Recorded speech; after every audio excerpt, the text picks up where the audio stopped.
So my friends, I welcome you back to another episode of Horizon Forbidden West. First of all, I have noticed that some of my pre-recordings are out of sync when it comes to audio. I don't know what this is because it's only some of them for the past, I don't know, 10, 15 something episodes. I'm terribly sorry about that. I don't know how to fix that. I did do a short pre-recording now just to try it out, and it seems to be working. So I'm holding my thumbs. For this episode, we will start with the main quest Singularity. With the fate of the Tenakth decided and Silence Corporation secured, Aloy must call her allies together to prepare for the fight ahead. Return to the base. So let's do that.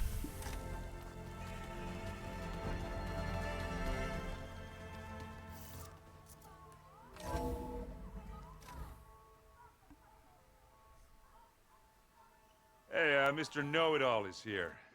You know, your focus buddy who never smiles. I didn't know what to do with him, so I had him wait in your room. Got it. Thanks.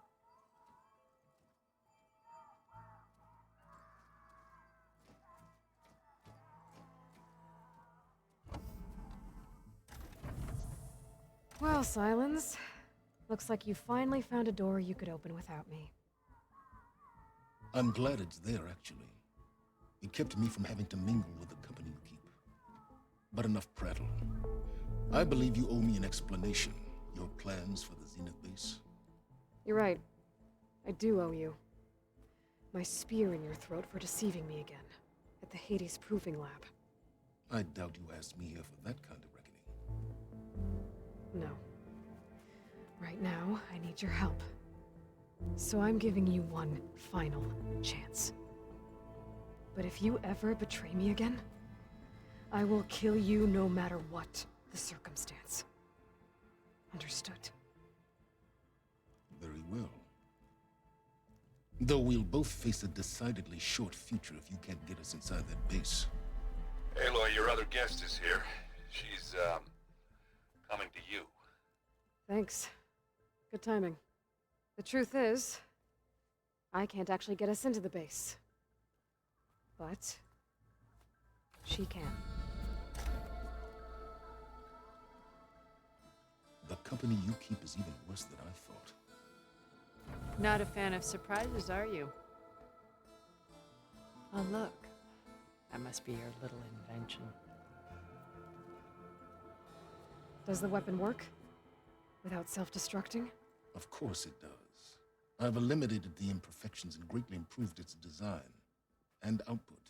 How can we be sure? Care for a demonstration? Enough, both of you.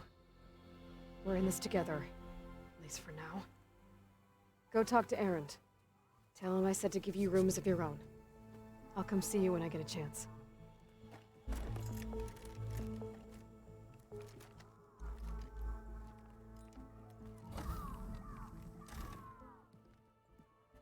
Oh, no. You first.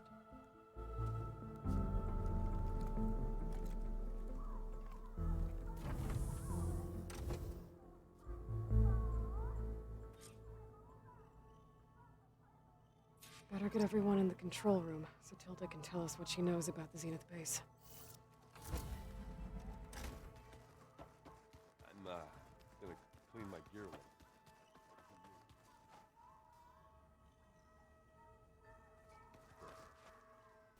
You know what I'm thinking? Don't mention it. Let's talk to people before we do that.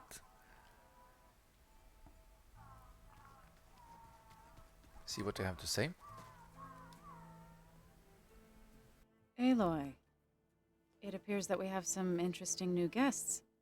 I'm glad to see you're okay, though. I heard you gave the Tenakth something to talk about. I was half expecting you to burst in through the ceiling riding a sunwing. Sorry to disappoint.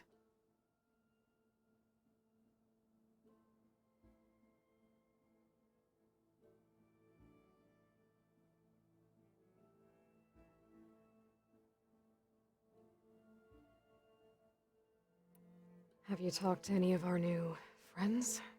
Aaron and I tried speaking to Silence, but apparently our tribal prattle is unnecessary. Charming, isn't he?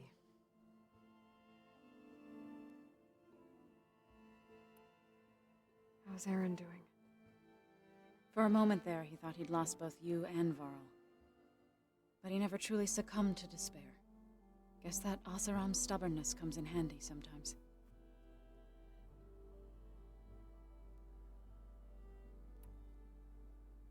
Anything interesting happen while I was away? Aaron told us how you tracked down the Oseram supplying Regala with machines. In fact, he's quite adamant about relating the tale at least twice a day. But I can tell it meant a lot that you asked for his help. I wouldn't have been able to track them down if it wasn't for him.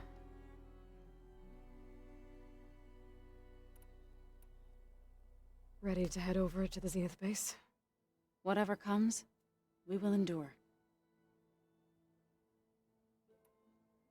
Thoughts on our new Zenith acquaintance? I'd say she smells like death, but even death smells of something. She's more like a cold piece of metal, bent on repelling all semblance of life. She's definitely different.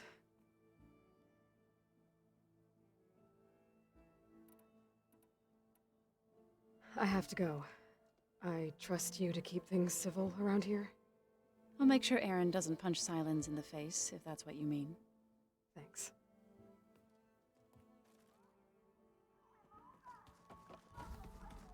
Aloy, do you... You flew?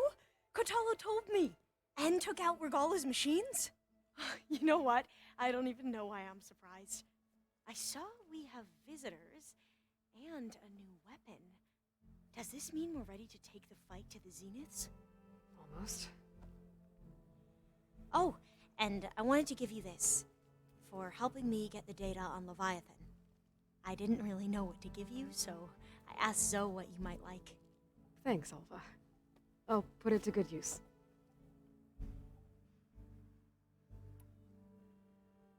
Are you okay? I was wondering, is it really safe having someone like Regala here? She seems angry. The kind of angry that leads to murdering people in their sleep. Don't worry. We're going to point that anger in the right direction. The Zeniths.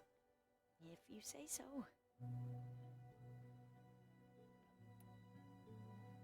I hope our new guests have been behaving. This Silence, he's the one who built the weapon that can take down Zenith shields? He is. Though I wouldn't expect him to answer any questions about it. He refuses to dole out his secrets to us lesser mortals. Oh. You know that special part of us that makes us warm, kind, welcoming? Our spirit? Yeah. He was born without that.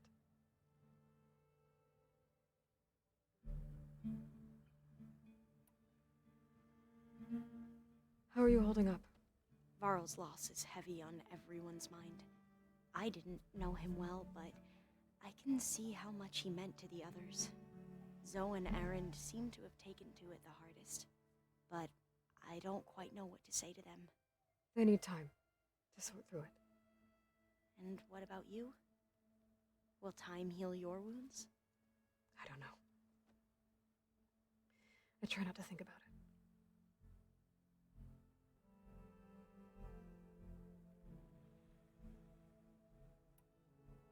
We won't let the Zeniths get away with what they've done. Everyone's ready to take the fight to the enemy. And you? Nervous? But I'm ready too. Don't worry. We'll get through this together.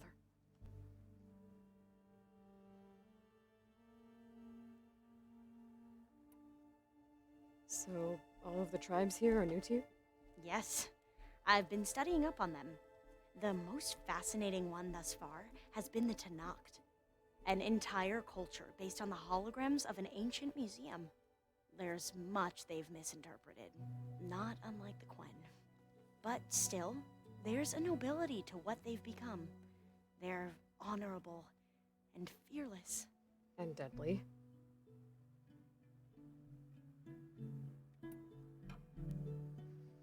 You sure you're okay going on this mission? I know things must be happening pretty fast for you.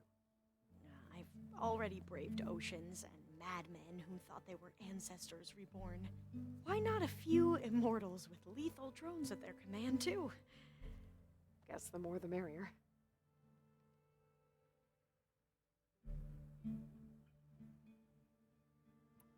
I suppose you saw that Tilda is here. Our very own Zenith. I almost went up to her to ask her, well, every question I've ever had about the legacy. Every diviner I know would kill to get 5 minutes with one of the old ones. But now that she's here, all I feel is a vague unease.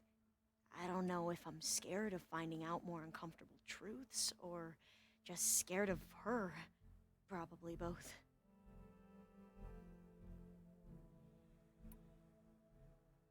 Have you looked through the data we recovered on Leviathan? There is much to sort through still, but I believe we'll be able to get it operational and turn back the floods. And I've given more thought to everything we've uncovered about the ancestors.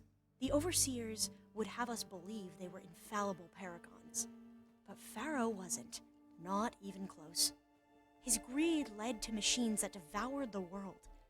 The archive of the Old One's knowledge destroyed, just to erase his mistakes. So, when we learned that Eileen had a hand in covering up hundreds of deaths, I started to think they were all the same. Selfish, egotistical, cruel. But, in the end, it's not that simple. The truth isn't a straight line of ink on a crisp scroll. It's a splatter, smudged, and faded on stained parchment. I wish more Quen could see that, instead of looking the other way, or twisting the truth to serve their own schemes. I doubt Bohai would agree with you. No, nor the rest of the Board of Overseers. As Eileen said, it's easier to believe the lie is truth, but it's worth fighting for. And this diviner, at least, won't settle for anything less. For that, I thank you, Aloy.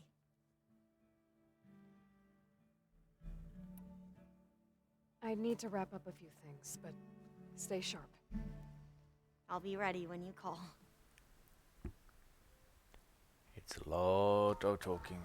But I also want you to experience this, so shouldn't be that much left, I think. I hope. Aloy! You came back with some interesting friends. Wish I could say we don't need them, but Silence and Tilda are here for a reason. Even Regala. Yeah. Enemy of my enemy and all that, right? Right.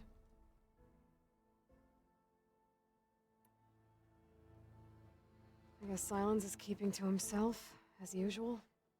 I was hoping he'd give me an excuse to hammer his sorry ass to the ground. Please don't.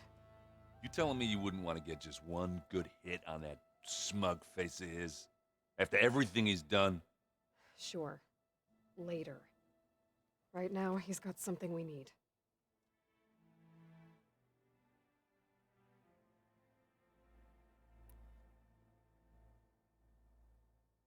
Do you think so will be okay? I don't think anyone's ever okay after losing the one they love. I can't tell you she's handling it better than I ever did. That keeps the rest of us level-headed.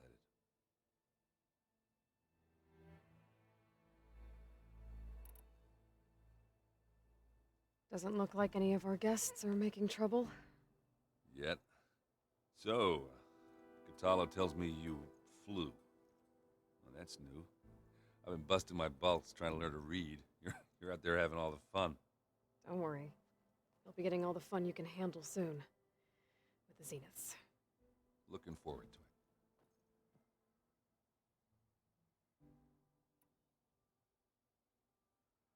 it. You, talked to Tilda at all? I tried. I don't think even a hot forge could melt that ice. And you say she wants to help? I think so. Well, let's hope.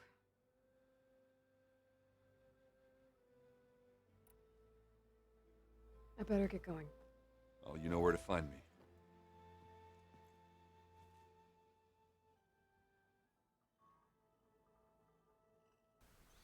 You know, it's so empty here.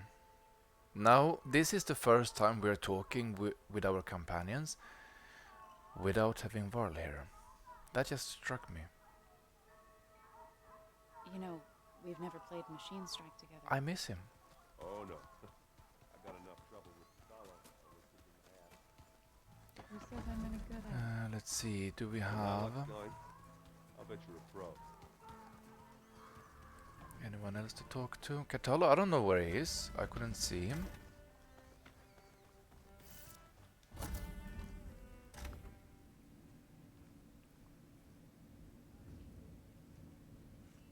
This place smells wrong. No sand or wind, only cold steel.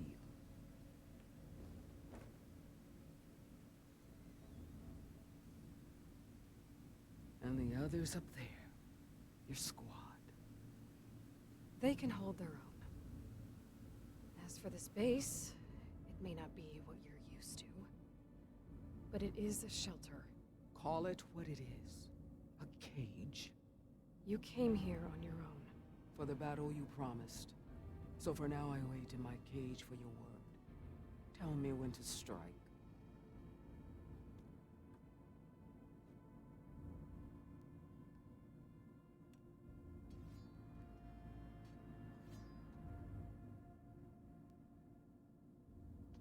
I actually went down here to talk to Beta. It was only when, when she came here that I realized, oh, Beta is kidnapped. I completely forgot about that. But yeah, let's talk to her. The whole time I've been in the West, I've been fighting you and your rebels. I'd at least like to know why. You were among the enemy. What more is there to know? Why did you do it? Dork, Jiroka, Makalo, and the Karja pushed into the desert to raid our people.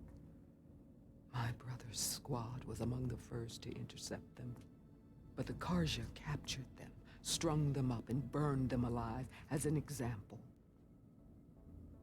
It was too late. I found them by the sound of their screams. So you wanted vengeance? Vengeance. No. I wanted devastation.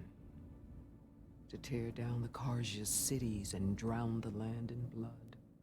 Hunt down every last survivor and grind their bones until the sky chokes on the dust. But my chief betrayed me. Betrayed the Tanakh.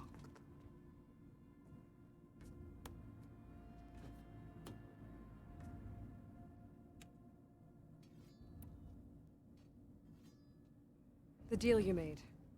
Override tech in exchange for an assault on the Zenith base. How did Silence approach you? That name means nothing to me. My agreement was with the Asura Sarah and her sons of Prometheus. So all this time, you didn't even know who you were really dealing with? And you trusted an Outlander? If it was a trick, I would have crushed her. But she spoke with the same burning hatred for the Karja. And she offered me the chance to run them down with machines. The terror in your enemy's eyes when they see you charge. You know what I'm talking about. I bet you felt it. I don't think so. What about your end of the deal? Would you have honored it? Had I killed Akaro and become chief, these Zeniths would have been the first of the tribe's victories, but because of you, my people will continue to consort with the enemy. A tribe of weaklings. Because of me, hundreds of Tanakh won't throw away their lives in a battle they can't win.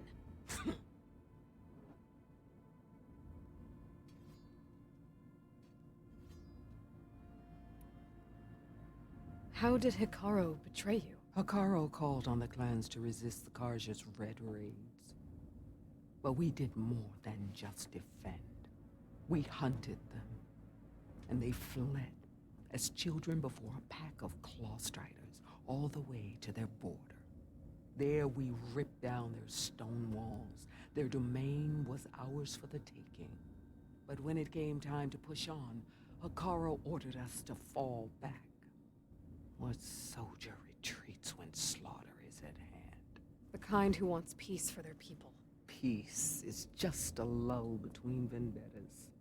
But I thought my chief had greater tactics in mind, so I stood by him, even when he allowed that filthy Karja to join our ranks. Fashav.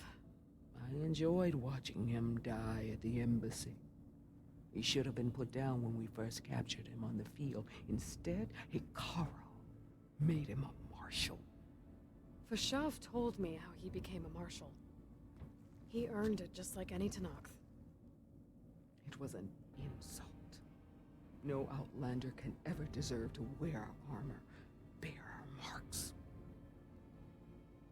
And then a Karja messenger was brought before us. That's when I knew. I had to run my blade through Hikaru and drag his treacherous corpse to the gates of the Sundom.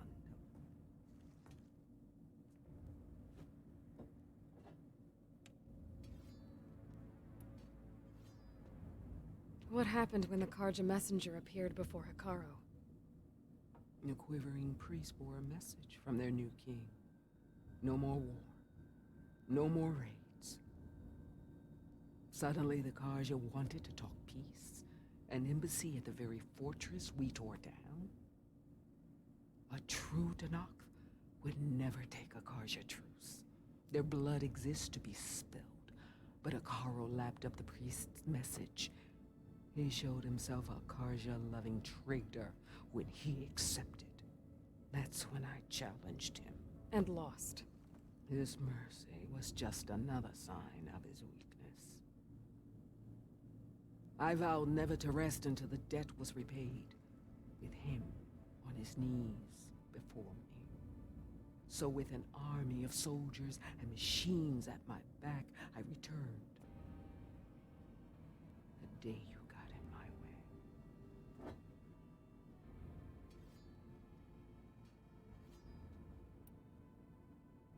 Are you really going to fight alongside me? I have no reason to betray you. Really? I failed to kill Hikaru, failed to eliminate you. No Tenakth would follow me now.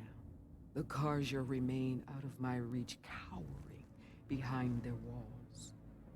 All I have left are the screams of those long dead and unending rage.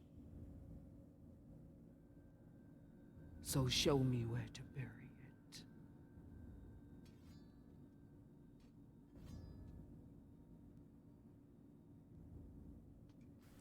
Wow.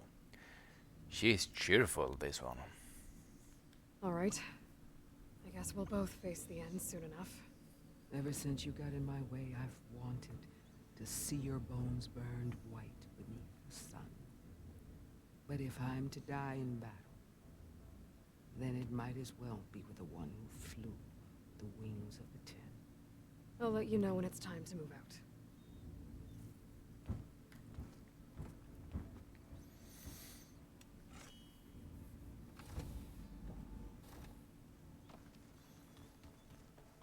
Okay. I think she is the last one to talk to. Who did I forget? Hikaru is the only one left, but I don't know where to find him. Can we talk to her? There you are. Well done, Aloy. Despite my reservations, you managed to secure Silence and his weapon. You're truly a shining example of Liz's fortitude. I've been thinking about what you said at your house. How you were friends with Elizabeth. It was more than that, wasn't it? Perceptive as ever. You're right, we were together for a time. Okay, so... what happened? I was an orphan. I had always been alone. By my 30s, I was starting to wonder if that was simply my fate in life. And then I met Liz. We kept running into each other at conferences. We'd have coffee. At some point, it became drinks. I thought it was just shop talk, an exchange of ideas, but then I was surprised at how much I looked forward to seeing her. Soon we were flying halfway across the world every other week just to meet up. For the first time, I didn't feel lonely. I could imagine a future where I wasn't. I think Liz felt the same way at first. She had lost her mother a few years back. I filled a void for her. I know I did. But as time passed, it seemed as though she wanted less, and I wanted more. And so we ended things. So helping me, restoring Elizabeth's dream, it's what, A second chance, yes. I made a mistake leaving Earth while Liz stayed behind. I should have done more. So when I saw you, a woman who has carved her own remarkable path, beyond even what made Liz a phenomenon, I knew I had to help you. To do right by her.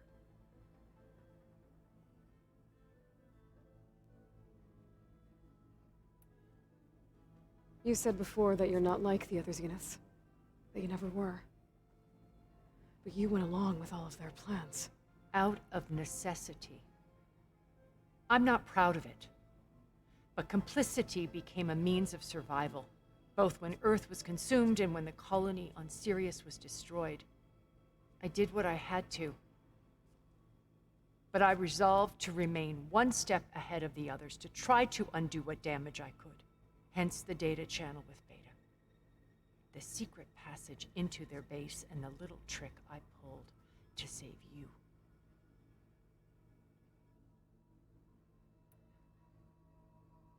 Why did you make the data channel look like your house?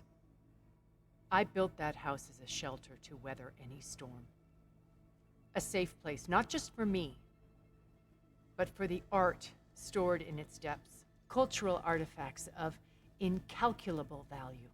Truly, some of the greatest achievements of human civilization. And you wanted Beta to see them? Yes. Her upbringing was so cold and technical.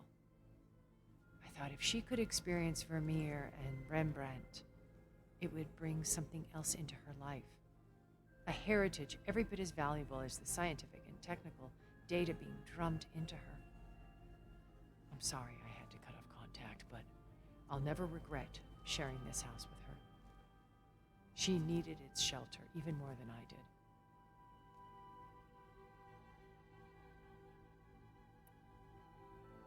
Why do you think Elizabeth pulled away?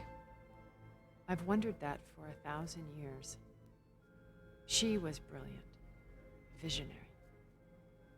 She cared so deeply for the world, for the betterment of humanity.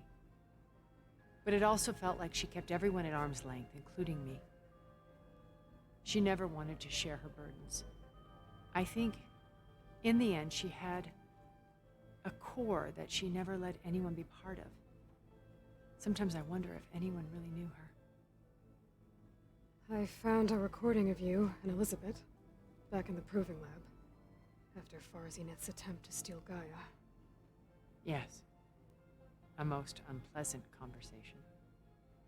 She said something after the call.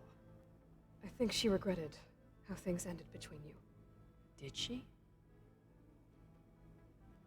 All this time, thank you for telling me. I've always hated that those were the last words we ever said to each other. And that her last impression of me was as a functionary of Far Zenith, not who I truly am.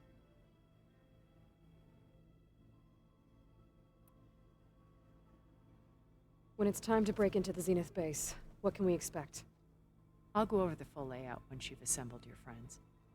Suffice it to say, we will need to push as fast as possible to Beta and Gaia's location, dealing with heavy resistance along the way. There are also printing facilities where the others have been amassing the natural resources they've stripped from the region. What for? First for use in the base's infrastructure, and then to fabricate more Spectre drones, a small army of them. When I was out in the wilds, I saw a shuttle take off from the island, heading for space. It was likely ferrying materials to and from our ship in orbit. After hundreds of years Luxuriating in our digital comforts, the ship was barely space-worthy when we made our escape. Disaster can strike at any moment. We've learned our lesson. Have you figured out how Silence's weapon works? No, and he's been very careful not to allow me near it. I'll admit it bothers me, but regardless of how it functions, I am confident it will deactivate the other shields en masse. How many of them are in the base? 10, including Eric and Gerard. Only a handful of us made it to our ship when our colony collapsed.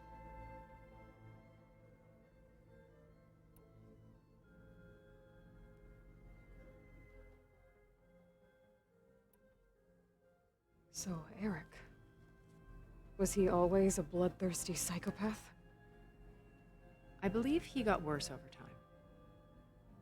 On Earth, he was the founder of a profitable private military company.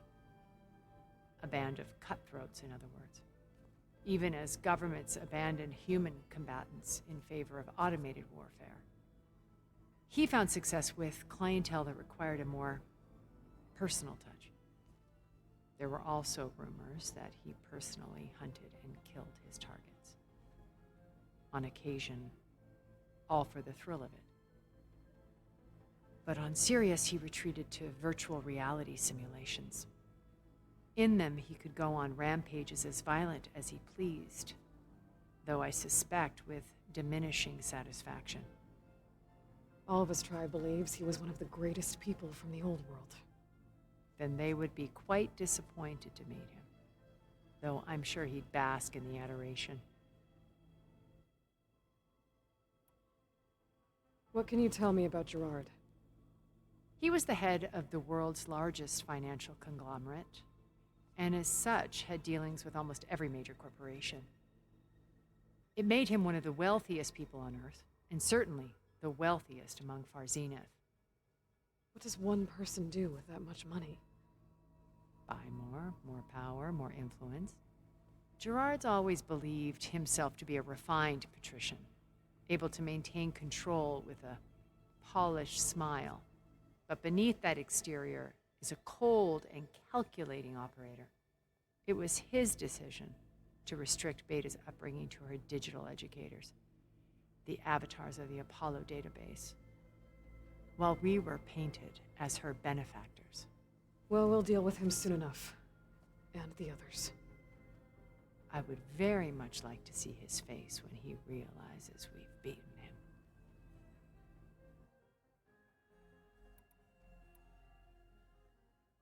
When I was in the ruins of Vegas, I found data on a man named Stanley Chen. I think he was a Zenith.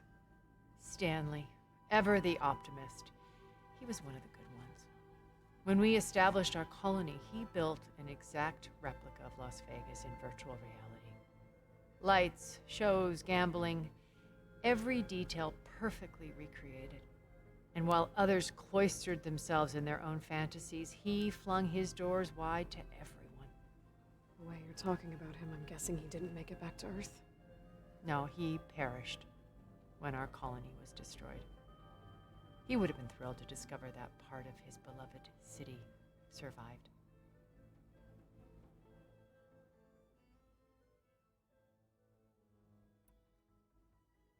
When Beta escaped and hid in an ancient research facility, I saw another one of the Zeniths, Verbena. Who was she? A dull star amidst a sea of brighter constellations. Unlike most of Far Zenith's members who amassed their wealth through shrewd business deals and technological achievements, Verbena inherited her billions. Her father had achieved great success in the luxury holotourism industry. At age 24, she became the world's most eligible bachelorette, branding herself a life designer. Someone who leverages their fame to influence the choice of others. What, like a cult? In a way, yes. Well, she must have done something right to have survived this long. She was her own brand of ruthless. That much is true. But even rats can cling to a vessel for escape.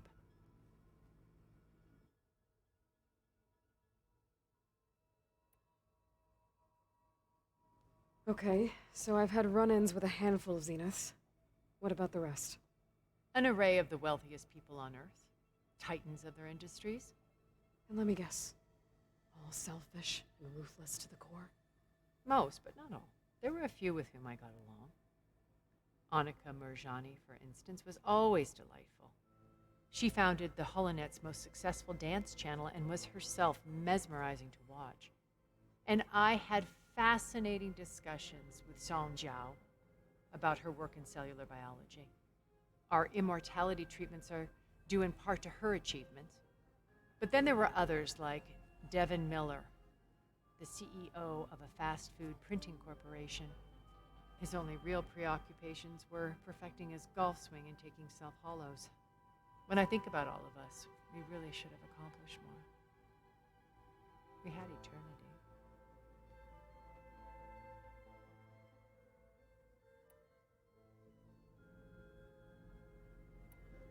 Okay.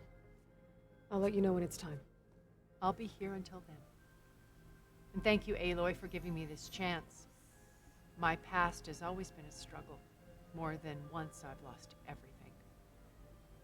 But when I look to the future, I see Liz's dream fulfilled. A universe of new possibilities. Maybe we can make it happen. We will. I won't let anything get in the way. I promise you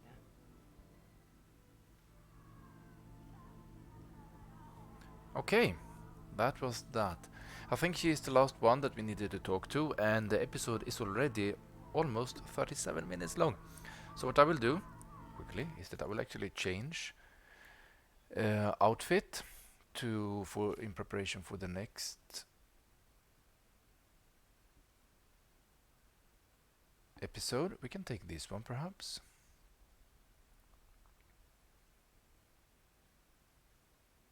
These ones look almost the same. Yeah, let's take this one. Why not? Nice. I will also put on some face paint between this episode and the next one. You will see that when we start that episode. But for now, my friends, I think this is going to have to Your be friend it. out there, the Oseram. There He is is quite someone more actually to talk to in there. That must be Katala. Let's talk to him. Come on, come on. Then we have all of them done with. Haven't seen you since the battle at the Grove. How are you holding up? I saw you fly on the wings of the Ten, and paralyze Regala's army with lightning. I would say that I am inspired. Thank you, I guess. It is I who should be thanking you.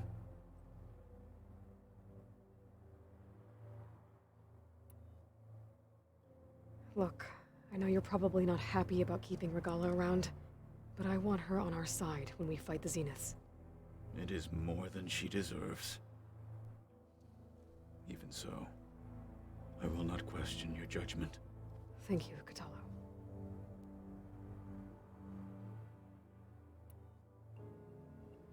Anything new going on I should know about? The Quen has been more insistent than usual, asking about the visions at the Grove. Her pursuit of knowledge is relentless. The Ten would have a hard time fighting her off. Just think of her like one of your chaplains. Yes, only more persistent.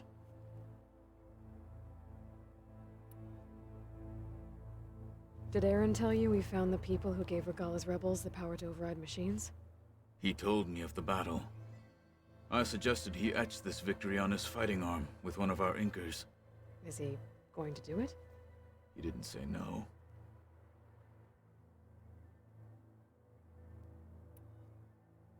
Things will get ugly once the Zeniths realize we're in their base.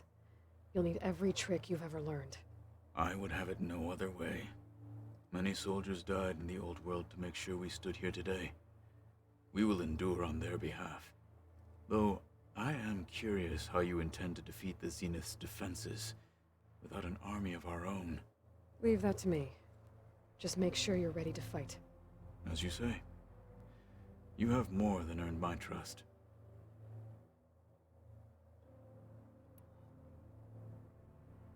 Did you meet Tilda? There is something about her that doesn't seem natural. I wouldn't be surprised if my sword went through her and she didn't bleed at all. Honestly, with her, nothing would surprise me.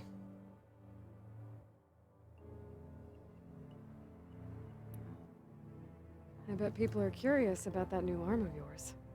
None more than our Quen ally, I assure you. She couldn't wait to take it apart and figure out how it works. I gave her the data I used to build the thing, hoping that would satisfy her curiosity instead. Good luck with that.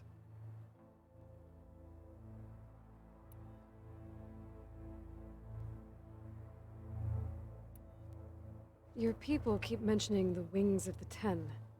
What exactly does it mean? The visions tell us that the Ten flew on great metal machines with wings and leapt into battle from the sky. For us, to imitate this feat is the ultimate expression of martial prowess. It is why the challengers leap into the arena during the Kulrut. And now, you have done it. Like the deeds of the Ten themselves, it will never be forgotten. So, tell me, how did it feel? I won't lie. Pretty good.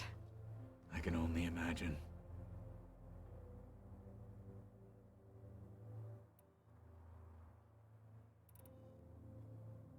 I have to go. But I'll be briefing everyone on the plan soon. Understood.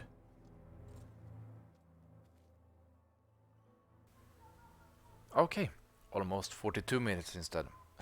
My friends, this is going to have to be it. We have talked to everyone. In the next episode, we will start the next main quest for real. But for now, I thank you so much for watching. Stay safe, take care, and as always, I see you next time.